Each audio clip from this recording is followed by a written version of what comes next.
Hi, this is Dr. Richard Ruhling here on the Total Health Channel, here to share with you another topic. In this case, it's about a new book, and the new book is Turkey Soup for People Who Are Chicken About End Times. And the subtitle is How 9/11 Points Us to Judgment, the U.S. for 2019. We might wonder how the book can really point to Jesuit involvement in the assassination of Lincoln and also John F. Kennedy, and how the trillions of dollars are being lost to the Pentagon and through the Federal Reserve. Most of our taxes go to the Vatican. And serious allegations, but good evidence for this that we will cover in this brief interview. It's been said, or I'd like to paraphrase, that people who are ignorant about history are destined to repeat its worst lessons. And pioneers came to this country seeking freedom from the old world in which the papacy was in charge even of kings. The kings did the bidding to execute, use the guillotine or burning at the stake for heretics who wouldn't bow to the Pope. And Protestants fled to this country, risking death at high sea, death from Indians, death from starvation, but death would be better than the lack of freedom and torture in the old world. So bottom line, freedom here in North America, while priests colonized the countries to our south. We call it Latin America because the papacy is Latin, they talk Latin, and the Mass is in Latin, etc. Well, bottom line is not so good in the South. I happened to spend a summer in South America, Colombia and Venezuela, back about 50-some years ago while in college. Spent a summer there, and I found that 1/3 of the people in Venezuela couldn't read or write, illiterate basically, and yet those countries were colonized about the same time as America has. So involvement and in those villages down there, the first thing you see is a huge Catholic cathedral with gold up front. Poor people kept really in servitude, in my opinion, and not freedom. No wonder they all want to come to this country for better opportunities. And so the Pope comes here telling us how to run the country when really, that's U.S. Congress. He's telling us what we need to do for greenhouse gases when I think most of the gas comes from him. Basically, we should be aware of the Pope, who has a religious agenda, because Congress is supposed to make no laws. This is First Amendment, to make no laws that favor a religious establishment, and that's what Sunday is for him. His book Laudato Si is really about they want to give the facade of environment, greenhouse gases, family values. But really it's about Sunday, closing everything down on Sunday so people can get the blessing of the Eucharist. Well, not good. Basically, there are a lot of Protestants who, Seventh-day Adventists, Jews, Sabbatarians, who honor the biblical Sabbath, and to have laws against them would be big trouble. And so we're in danger of losing our freedom in this country as we listen to the Pope. Want to go back historically and say that since this country was so successful in the New World, Jesuit influence has been to try to take this country apart. It was first with the Civil War, and the Catholic Supreme Court Justice Roger Taney gave his verdict in the blocking on the name of the case. Anyway, his verdict was that the Negro has no rights that the white man is bound to respect, and they might be reduced to servitude for their own good.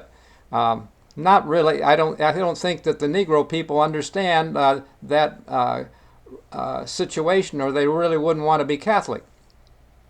The issue with Lincoln was that he defended a Catholic priest who had high principle, and the priest, Charles Chiniquy, did not go along with the bishop's plan for some land in the Illinois area, And so they framed him. And Lincoln learned the facts and defended Chiniquy. And Chiniquy, though, in the courtroom where he was defended and Lincoln won the case, he saw the hatred of the Jesuits, and he felt that Lincoln would be a dead man, which he was a few years later, after the Civil War. The plot included Wilkes Booth, but also John Surratt, who fled to Catholic protection and ended up in the Vatican. And Lincoln was not the only one. We like John F. Kennedy, who had the courage to stand out against religious involvement and did not want to go to war in Vietnam just because the Catholics didn't like I shouldn't say Catholics. And by the way, this is not Catholic bashing. There are a lot of fine Catholic Christians. I've had Catholic relatives and friends, excellent Christian friends, but really they don't always know what their leaders are doing, and their knowledge of Bible is not that much. They're taught the catechism, etc. Anyway, the issue is that we want to see that freedom from religious legislation is essential to our freedom in this country. And the Pope coming here to tell us what to do is not what we really want or need. The money from John F. Kennedy was assassinated probably because he indicated he was going to abolish the IRS. Well, the IRS is really money for the papacy. And the way it is right now, according to Karen Hudes, and you can Google this or search it on Facebook, Hudes, and if you type in Karen Hudes, you might see already, fill in autofill, money to the Vatican. She was an IMF attorney. Now she's no longer working for the International Monetary Fund, but she traced the money and said that our taxes go to the United Kingdom, to the bankers there, who take 40% out and send 60% to the Vatican, which is just paying interest. So on money that was owed way back by a King of England for some money he borrowed from the Vatican. How that gets there and how the Federal Reserve, if you search it online, do the Federal Reserve, it really was not constitutional and it wasn't ratified right. But it's just been announced as the thing to do, and right now people have won their cases by trying to demonstrate the fact that there's no law showing that we have to pay income tax.